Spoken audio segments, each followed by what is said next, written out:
Morph Market Show every Friday, episode 2. We have Bob Vu, all about attracting new customers and maximizing sales. And with us, of course, Bob Vu of Bob's Balls. What's up, Bob? What's up? Happy Friday. Happy Friday to you. Thanks for being here with us. I really appreciate it. For the people who don't know exactly who you are, why don't you introduce yourself real quick, Bob, and what reptile is your main focus? I am Bob Vu, the owner of Bob's Balls. We almost 100, let's say 98% do ball pythons. I do own other species. But the bulk of the business is ball pythons. And as you can see, I'm also the owner of the Southeast Reptile Expo. It is myself and my partner, Daniel Wages from Wages Reptiles.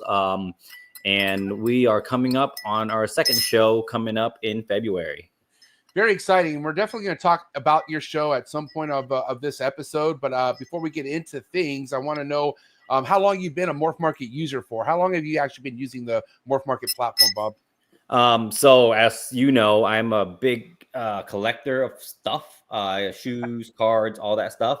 Yes. So when John came out with Morph Market originally, I told him about that I really like the ideas of badges and stuff. So he actually has a badge for I want to say it's not like an OG member badge, a founding members badge. There you go. That's what the badge is. So if you've been a member since Morph Market started and you have never had a lapse in your account, you get a founding members badge. So that's how long I've been around with Morph Market.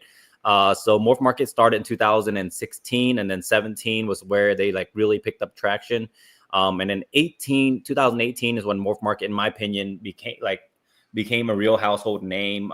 John went to shows and marketed Morph Market and stuff like that. So, and I've been a user with them since. And I have never been shy about sharing my dashboard or our numbers just to get people excited. Again, my job is not so much just producing ball pythons. Anyone can produce ball pythons. My job is to help attract new people into the industry, just like it is with Miguel's and Justin's and all the YouTubers. I don't do it on YouTube. However, I do it on Instagram and Facebook and stuff like that, is to attract new people into the excitement of not just so much investing, but just producing ball pythons, how much fun it can be. I tell new people all the time, even if you don't do this for a living, you don't do this for long term, you don't do this for 20 clutches a year, just do it once or twice. It's so exciting just to hatch your own babies, even one clutch a year. Yeah, it's so much fun. Yeah, so I have to ask you, Bob, how does somebody new get on the same level of attracting the new other people coming in? Because it can't just happen with you, right? Like that's a team effort. Like everybody has to have that same goal in mind to want to attract others of joining this hobby, because as big as it is, it's not big enough, right? So what can we do to be that type of keeper where we can attract new people coming in? Right. So, like you said, we're a fairly decent sized industry, but still not nearly big enough, considering we're like 4% of the Americans actually own reptiles, and less than 10% of Americans are even interested in reptiles as a pet. This is just overall surveys that are taken nationally.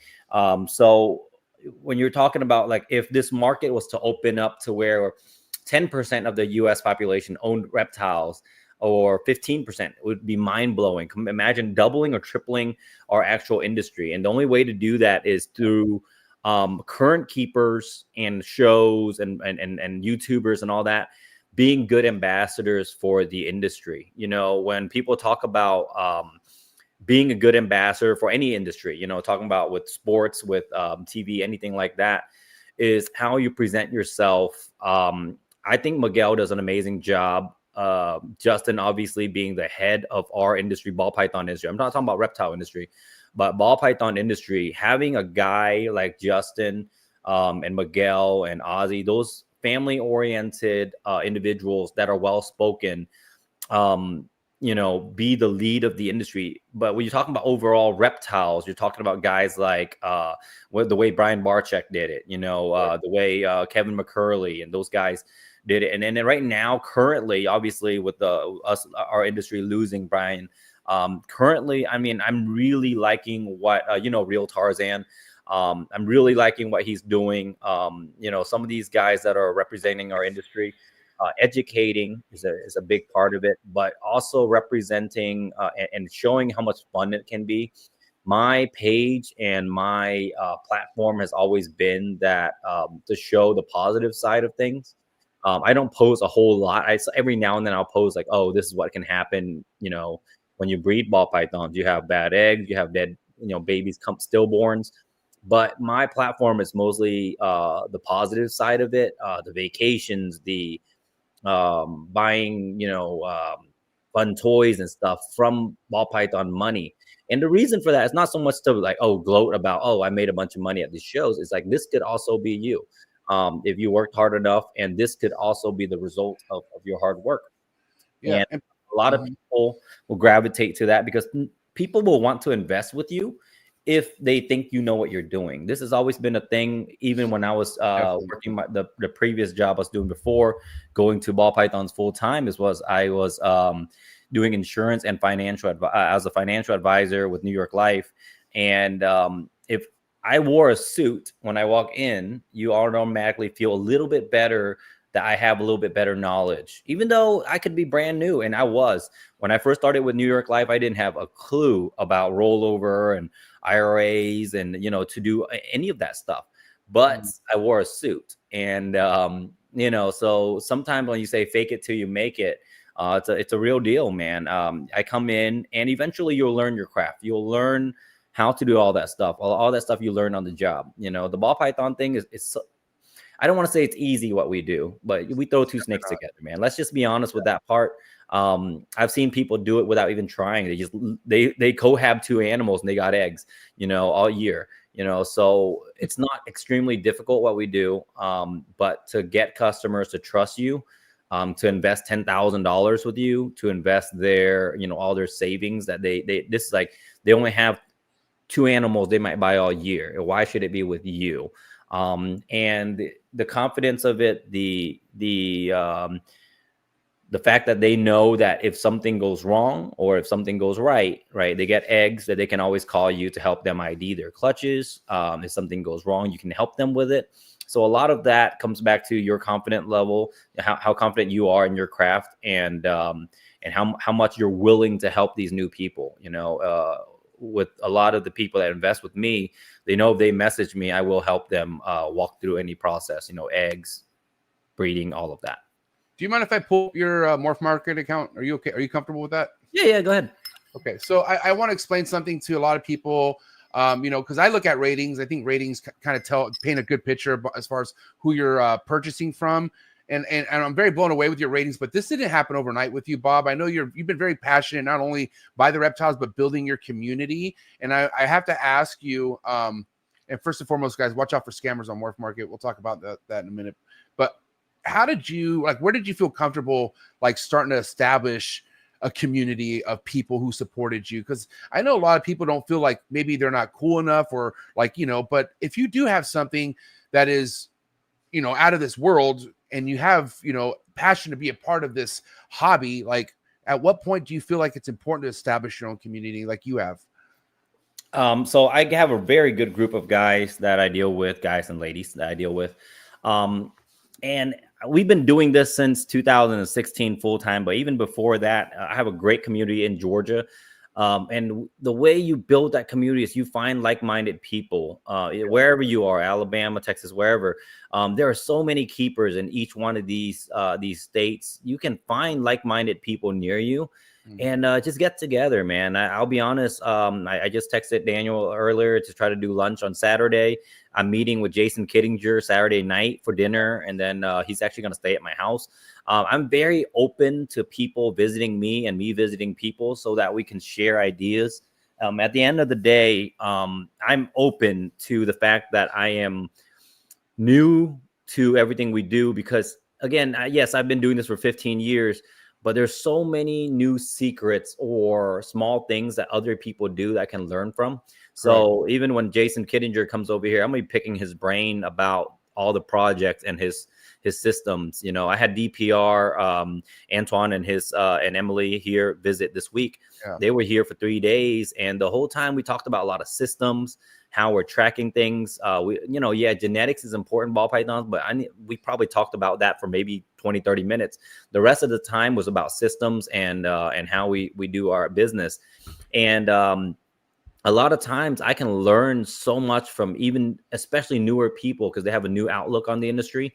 So I can see these new ideas because a lot of, one of the things we talked about was guys will tell you, I've been doing this for 30 years. I'm like, yeah, that doesn't mean you did it right. Right.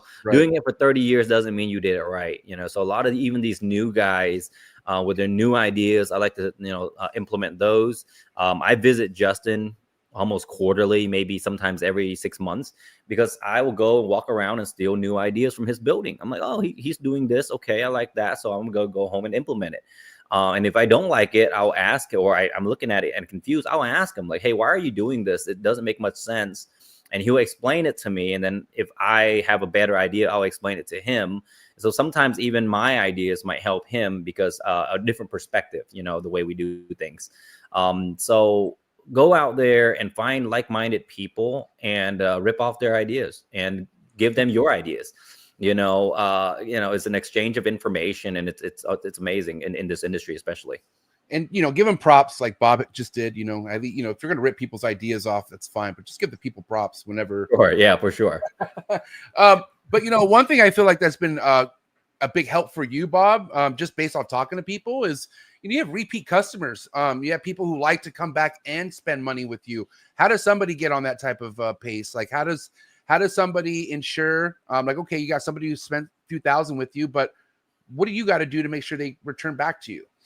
So I have a very good group of returning customers that, I'll be honest, maybe 50-60% of my income comes from returning customer every year. And then, you get a few new ones and you try to retain them as much as possible. Correct. And you want these guys to be successful. You want your customers to be successful. So you sometimes have to sacrifice some sales or money to talk them out of sales. You have to be willing to do that. I've talked customers out of sales before, knowing that it's not good for their project or knowing it's not good for that male they own or something like that. And these customers really appreciate it. I'll tell them straight up, hey, go buy from somebody else, or this guy has the perfect animal for you.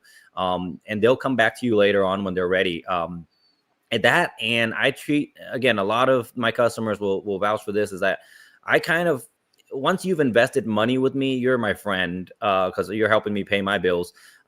So I would treat you as such. And if you message me and say, hey man, I have an animal with this other problem, the animal I bought from somebody else, I will help you through it because we're friends. And I treat my customers like friends. So we talk. Again, I also have people I don't ever do business with that I talk to on a daily basis. I think I bought my first animal from Chad Hoker this year in Tinley. That's the first money I've spent with Chad in the 10 years we've known each other. And we've been friends for 10 years. And I just bought my first animal from him in Tinley in October. And again, it's okay. I have a lot of reptile friends we talk to regularly. I don't have to make money off of you to be your friend. I don't have to make money off of you to give you advice. And I think that goes a long ways for our business. People come back because they know I will help them. Even if they've only spent $200 with me, I can still walk you through a breeding process no matter what. In such a competitive market right now, how does somebody not stress pricing right now? Like, first and foremost, you have people who are finally producing some nice stuff and they're able to go to Morph Market. But, doing that can be intimidating sometimes, especially if you really don't know what the price thing's at, right? But what would you have to give advice when it comes to that? So that's a very difficult part, is especially when you're producing something new. I'm watching some of these newer guys produce amazing stuff, and I'm like, who the hell is this guy? And they're producing things I've never seen before. I've never even seen Justin produce this before or whatever. So pricing is difficult. You try to stay in the middle, right? You kind of just like, okay, I added one extra gene. I don't see this animal available. Now, the problem is who's going to buy from you considering no one knows who you are? I feel like if you are working a very, very specific niche project, let's say I work, it's not even that niche. Let's say I'm working Azanthic DG clowns. I have a list of people in my head, or you can have it on a notepad or something if you're not, you can't keep up with it, of all the people that are within that project. These guys are deep in that project, or these guys that want to be deep in that project. You've seen them buy hats or make hats and stuff like that. Now you have a list of potential customers you can reach out to. I produce animals where I know there's going to be 20 guys interested before the animal hatches. Correct. So right before this podcast, I was actually on Instagram Live. I went Instagram Live about 15 minutes ago, and I was telling people, hey, I'm going to be on podcast with MJ, blah, blah, blah. I'm talking. But then I looked in my incubator. I saw a head poking out. So I pulled the clutch out, and I had a clutch that was DG Pompeii's. So I pull one out, and it's a NG Pompei het DG, and I have one that looks like a DG Pompei, and one that's just a regular. So I'm going through the animals, and I'm like, okay, I already know there's 20 guys that are definitely interested in this clutch. I know guys have been thinking about trying to increase their DG clown game, stuff like that. I can just send pictures to those guys and get it sold before it even sheds, probably. Right. Yes, I have the excess of I see Reptarari is in my in the chat, so I want to take the hoodie off. It's actually kind of warm anyways. Oh man, my boys, especially with my boys on there. So I'm gonna take this hoodie off. Yeah. Hey, you owe me one of those shirts, player. You promised me at Trap Fest. I didn't get mine. I like that shirt, and I like breaking. I had this planned. Now, really cool shirt. Go ahead. But yeah, so if I already have 20 guys that are like interested in the project, and I know that, I can message those guys, and I can send them pictures, videos, whatever, and get that animal sold before it even sheds. So have a list. If you're working a very niche potential project, have a list. And there's a lot of group chats or Facebook groups that are dedicated to certain genes you can enter. Right. I'm in a group chat that's all scramblers. It's on Instagram. So when I hatch scrambler combos, I can just post it in there and get them sold before they even shed. So there's there's so many different ways to market certain animals. Like Nixon said, yes, the animals will speak for themselves.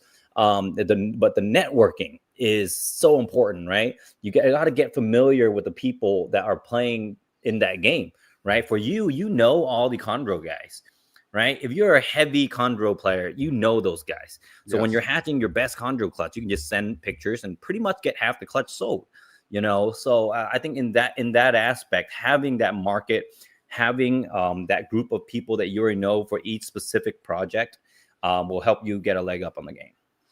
Now, when it comes to pricing overall and not being too sure, I mean, this kind of ties into knowing who your circle is, right? Because having this community of people that you trust will kind of like, you guys all brainstorm. And I'm curious, even to this day, Bob, do you ever brainstorm pricing with like some of your inner circle people when it comes to maybe, because I mean, you have stuff that's not even available ever anywhere, So right. This stuff can get tricky, right? Right. So within those circles, so you have your trusted guys, right? So whoever your mentor is, so in my opinion, the guys that mentor me pricing, I have guys that mentor me on husbandry, guys that mentor me in pricing and then ID. So on let's say if I'm hatching DG puzzles for the first time, I'm going to call Chad and I'm going to call Josh Jackie, Josh Lumberg. So I'm going to call those guys because they are the leaders of that project. Right. And then if I'm going to do G-Stripe, Clown, DG, whatever, then I'm going to call a different guy. Now, I will tell you, don't call Justin. He gets 100 of these calls a week, so he ain't going to respond. For sure, don't call Justin. Don't call Justin. Again, not that he won't help you, but he gets 1,000 of these messages, and I know it because if I get a few hundred at a time, he's getting way more. So it's a little bit difficult, and I try not to bother Justin as much as I can. Ozzy, I'm trying not to message Ozzy all the time. When I was first starting, I felt bad because I was that guy that I messaged Ozzy to ID my OD clutches. And then I realized he's probably getting 1,000 of these messages every week. So yeah, but whoever your mentor is or whoever you trust, the good thing is my Patreon is almost self-running itself. I try to log in every day and respond to messages and comment on when I'm tagged, but we have 100-something members. There's messages every few minutes, right. But someone else will respond to you. I have some amazing breeders in that Patreon. I have Kittinger, Nixon, BC. I have some of these great breeders in there that will respond to you and help you price, help you ID. So if you're not in a Patreon, join another Discord, join a ball python Discord or something. Or if you have a mentor that you've been working with, send them a picture and be like, hey, so I know no one's produced this, but what would the pricing be? And you don't want to be too outrageous either, right? Because I had a conversation with Kittinger yesterday. where he had one animal priced here, and then this animal with one gene more, but it's an OD version, but he had it priced at 2.5 times the price. And I'm like, so why? So I'm trying to pick his brain. Why did you do this? And he goes, well, it looks a lot better, but I was like, okay, it looks a lot better because it's one more gene, but then you're adding one gene that's like a $50 gene for an extra $3,000. And then we kind of can talk it through and go, oh, okay, so we shouldn't, because the animal's been sitting on Morph Market forever. So we're adjusting the price, right? So if you can have a community that you can talk with, I have trusted guys, Dave Levinson, you know Dave very well. Yeah. I'll ask Dave, I'll ask Chad, I'll ask Will Morose, stuff like that on pricing a lot. Yeah, and that's so important, because at the end of the day, one thing I've learned, no matter how good you are, as far as producing cool stuff, you can't do it alone. Like this is kind of like I said, a whole team effort at the end of the day. And if you're thinking you got this all on your own, you're definitely going to run into some obstacles a lot sooner than you should. So that's a good point. Now I have to ask you this, Bob, before I kind of let you talk about Southeast Reptile Expo. For somebody out there who's been a part of Morph Market for a while, it just isn't selling. I mean, you and I have a strong sales background, and we all know slumps happen and whatnot. But what should someone really be looking at if they have cool stuff, but they just aren't selling it and they don't know why they aren't selling? So I understand with the market the way it is, right? If you go in Morph Market right now, there's 30-something thousand ball pythons. Me and Darian go back and forth with this almost on a daily basis about how we can help people improve sales. Again, he takes it upon himself as his job to help people make sales, when in reality, he provides the platform. It's up to us to close it. I understand that. Trying to get more people to log on to Morph Market to buy things. You have to understand, especially right this month, these next few months are going to be the most difficult months for any ball python breeder. And that's every year. That's not, the next few months of 2024, 25. No, every year when we hit December, January, February, those are some of the most difficult months to sell animals. And we have to see why, right? People are spending all their Christmas money on Christmas. And then there's about 30 states you can't ship to. If you're in Minnesota right now, I am not shipping your animals. Right. So a lot of those people don't want to buy snakes and then wait 3 months, 2 months for things to warm up. I have a snake from Canada that I've already paid for, but I'm going to be sitting for the next 4 months waiting for it. So, but for someone like me as a breeder, I don't care. For 4 months, that animal's going to get fat, and then I'll get it. It's almost breeding size male. But for your average pet person paying $500 to $800 animal, they want it tomorrow. They pay for a snake Tuesday. They want it to receive it on Wednesday. That's how people are. And we have to acknowledge, we have to accept that. The moment you accept that, when we're in the pet trade, someone pays for a snake, they want it tomorrow. I'm the same way, man. I buy shoes. I want them shoes to be delivered, you know? So again, I understand it's animals, it's different. As a non-investment animal, you want it soon. You want a pet. So the next few months are a little bit difficult. But the good news is we hit February, March, April, May. Those are your best sales months. However, you don't have a lot of inventory, so it's understandable. But when those tax money hit, man, you blast as many posts as you can. You post as many new pictures and videos on Morph Market as you can. Those tax dollars hit, that's when our sales will increase. I think we had a very low kind of like mid 2023, 24, where the sales kind of deflated and flatlined. And again, we have to understand, for those of us that have been in it long enough, COVID spiked all these prices, which means more people got into the game than ever. More people produced animals than ever. I visited these farms, right? So I'm visiting these farms in 2021, 22 during COVID, and they're cranking animals out. They're breeding animals they've never even bred before. They bred animals that have been sitting on a shelf because they want every egg possible. So you have more production in 2022, 21, 20, and then coming into 23, they thought it was going to keep going. So they overproduced. So now you're watching these farms and these large facilities produce less animals this coming year. Have you talked to Kevin at all by any chance? Kevin McClurley? Yeah. No, haven't talked to him in a couple years. Okay. I talked to him in Tinley. So Kevin McCurley comes to my table in Tinley. And we don't talk often. We talk, here on and off, and we know each other. So he comes over and we had about a 30-minute conversation about the market, the production, and all that. He hasn't produced a ball python in a year, and he will not be producing any more ball pythons. Yeah. The money is not there for him. And again, we all know Kevin's been producing ball pythons for 20 years. He's one of the anchors of the industry. Basically, you know, the OG, the wrote a book. Right, wrote the book on ball pythons, right? Well, he's no longer going to be producing ball pythons. So you can take away 2,000, 3,000 animals that are going to be produced from one facility alone. And then you're talking about guys like Will Banks, who's going to cut down their production in half. You're talking about I'm going to not name, but I've been to a few facilities in Florida, and they're cutting their production in less than half, 30-40% of what they're going to be producing from the last few years. So we're going to expect maybe 2,000 to 3,000 less clutches produced in 2025 than compared to 2024 and 23. Right. Those few thousand clutches alone will help our market as this inventory starts to sell. You know what I mean? I mean, I think someone made a video about like if only 5%, 10% of Snake Discovery's customer base buys ball pythons, we're gonna be out of ball pythons. You know, so you about talking like that. They have 5 million followers. You know, you get a small percentage of their following to buy ball pythons, and we're going to be in a way better shape.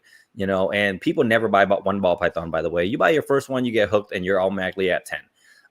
Nixon has just said right there, Kevin's production of ball pythons isn't actually what the market wants. Yeah, he's been producing the same things for the last 10 years. There's no knock on Kevin. He made like $1 gajillion doing it. You know, but the market started catching up to him. All the other breeders started catching up to him, and he was so hyper focused on dragons and monitors and anacondas, which is what he's good at. That the ball pythons kind of fell to the wayside, and then now he's not going to breed them anymore, which is great for the rest of us. But it's you know, he will focus on the black dragons, focus on the captive-bred anacondas, which is actually good for the market overall, because we do need captive-bred of those animals. You know, so the guys that we're losing guys that are, you know, been in the industry for a long time. Yes, it sucks to see some of them go, but it's a necessity for the industry to have guys that produce 2,000-3,000 clutches of ball pythons that are producing the same things over and over. You know, if they sell out, yes, it sucks because we've known them and loved them for years, but it's time for the new breeders that are coming in, producing new stuff that people want. People want ball pythons that look pretty as adults. You know, we're tired. I don't want to sell spinner blasts or pastel clowns, you know, to people anymore because they're going to raise it and they're going to send me a picture in 2 years and it's a brown snake. I want to sell them animals that look pretty as adults. And 2 years later, he's like, wow, look at this, you know, banana campfire you sold me. It looks just as amazing as 2 years ago. And I want a second snake, you know, that's what we want to produce more of. Awesome. All right. So why don't you tell us a little bit about your show, Bob? You know, I'm excited to announce that I will be at the February show. I'm looking forward to it. But why don't you tell us about what's happening 2025 with not only February, but, you know, more shows to come? Yeah. So people expected me to, for some reason, I don't know what the reasoning is, but people expected me to like expand our show to like 6 different cities and all this stuff. That's not happening. I'm just going to announce it here first. We are only going to be in Atlanta for the foreseeable future, you know, unless something crazy happens and I partner with someone and take another city. I don't want to be a show where I'm in a different city every month trying to promote a show. I love Atlanta. I love our market. I did the show specifically so that I have a show in Atlanta to vend. So the Southeast Reptile Expo will just, again, when I originally named it Southeast Reptile Expo, was so that if I wanted to expand to Florida, Tennessee, whatever, I could. But after talking to Troy and Nick, those guys have a really good hold on expanding their shows. So I told them, look, I have a very good relationship with Troy and Nick. I have a good relationship with NARBC, with Sean from Herps, from, you know, with all these guys that I told them straight up, you guys stay outside of Atlanta and I won't touch any of your other cities. And I think it works good that way. I think promoters should do that so that we don't overlap. There doesn't need to be 22 shows in Nashville. So I told them straight up, I will not touch Nashville if you don't touch Atlanta. So I'm going to let Troy and Nick do Nashville. The 2025 calendar, our show weekend is going to be on Valentine's weekend. Nice. We decided to do that because I want it to be a full month ahead of Tinley. I don't want to clash with Tinley. I don't want to lose our vendors specifically, thinking, you know, oh, it's only 2 weeks away from Tinley. We don't want to vend your show because of Tinley. So I don't want to lose vendors, but I also don't want to pull any of their vendors or, you know, anything like that, because I have a good relationship with those guys. I think they're doing a great job out there. So Valentine's weekend, I think, could be a great weekend for us. People can kind of do every time I think about it, on Valentine's Day, I always me and Mary always go into Atlanta. We drive 45 minutes into Atlanta, 30 minutes in Atlanta, and book a really nice restaurant. So either way, we're going to travel into the city. And I'm thinking a lot of people might do that. They might spend the night and then go to the show in the morning, or they might spend Valentine's Day on Saturday instead, go to the show and then go to a really nice dinner, because most of your fancy, nice restaurants are inside the heart of Atlanta. Our show is 10 minutes away from the, you know, the heart of the city. We moved our venue to a much nicer, in my opinion, much nicer venue, nicer part of town. It's on the north side of town. There's more money there.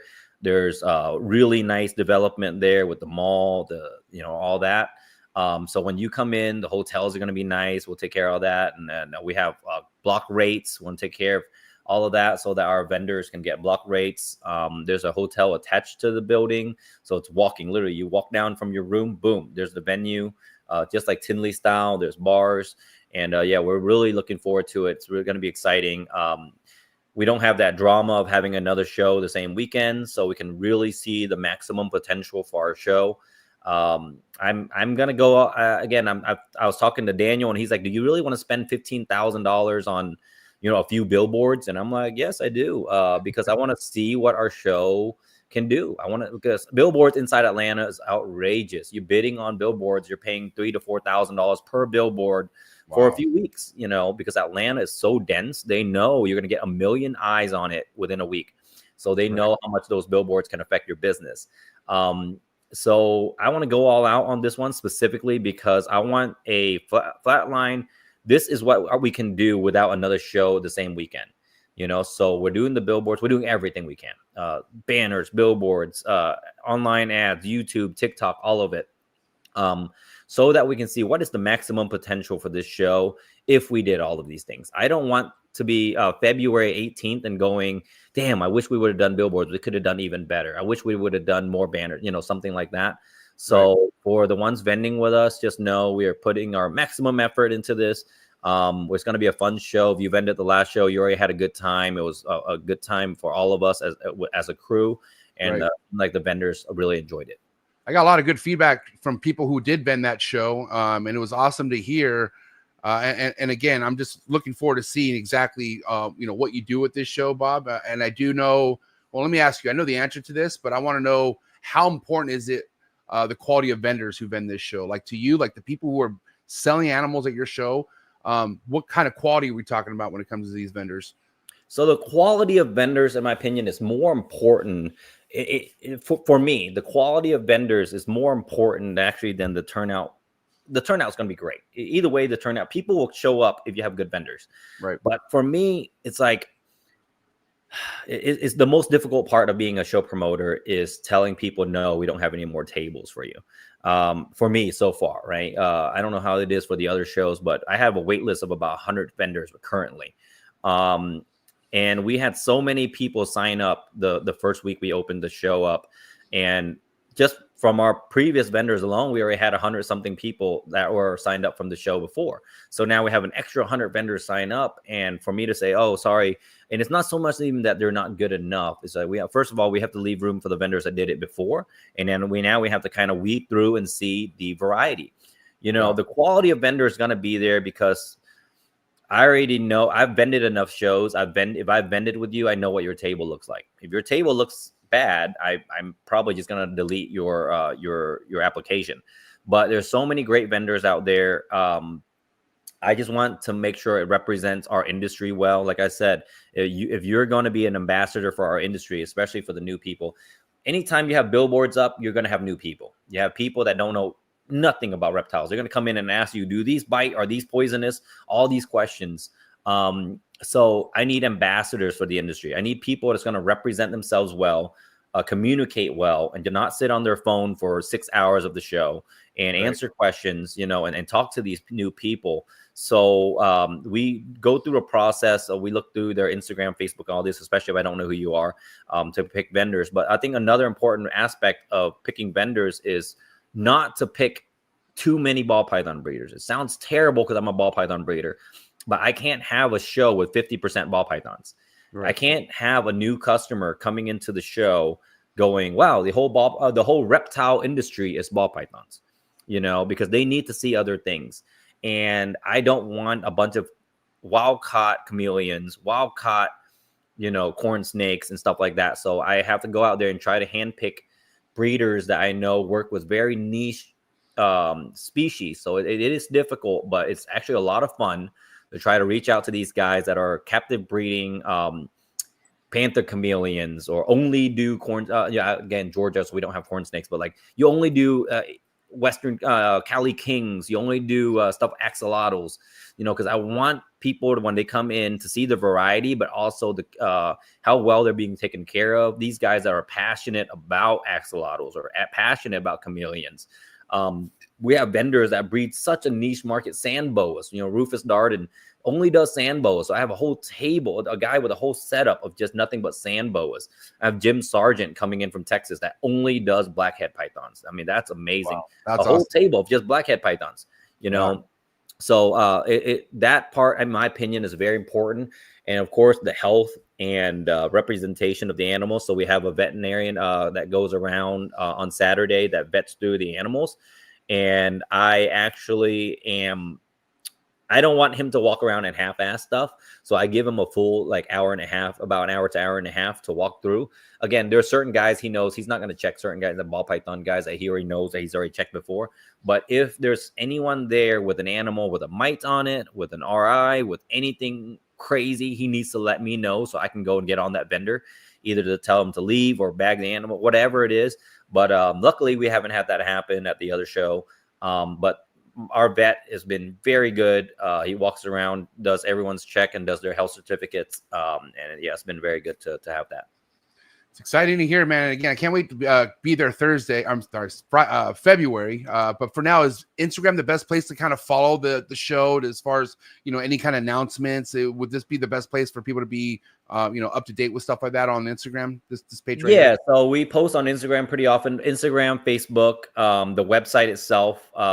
We don't post a lot on the website. The website is just like buying tickets and stuff like that. But Instagram and Facebook, we again, it's linked, so we post the same thing, the same content. But depending on what platform you use, we'll be posting on there. We learned from our past show that if we do ads and stuff like that 3 months, 2 months out, it literally gets no traction.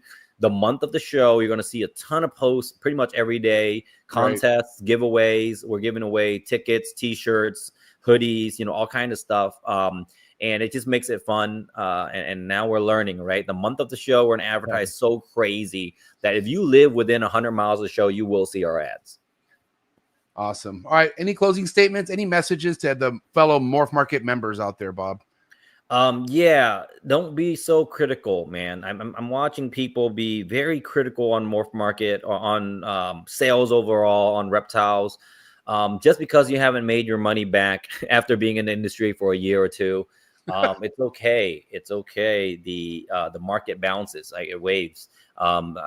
This happened to me in 2013 when I bought Bitcoin. I bought a Bitcoin. I have 2 full Bitcoins in 2013, and I lost my ass a week later. And then I made $18,000 per coin a week later after that.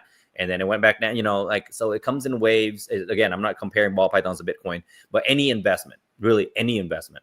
If you open a restaurant right now, expect to lose money the first 2 years. It's just part of the deal, you know? So even with especially with ball pythons, they take time to grow. Animals take time. As long as you're going to produce eggs, you will make money.